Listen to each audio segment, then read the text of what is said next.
every visitor to believe and to practice.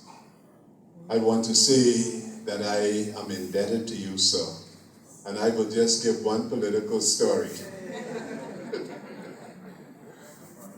In 2017 general election, I ran for the leadership of the Progressive Liberal Party.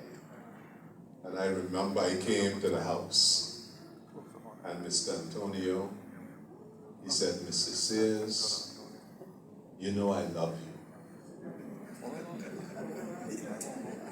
But the way I saw them treat you in that convention,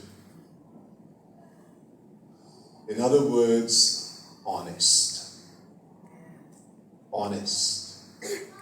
speaking truth in every situation.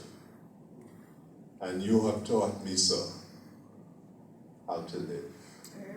And I thank you so very much." Amen.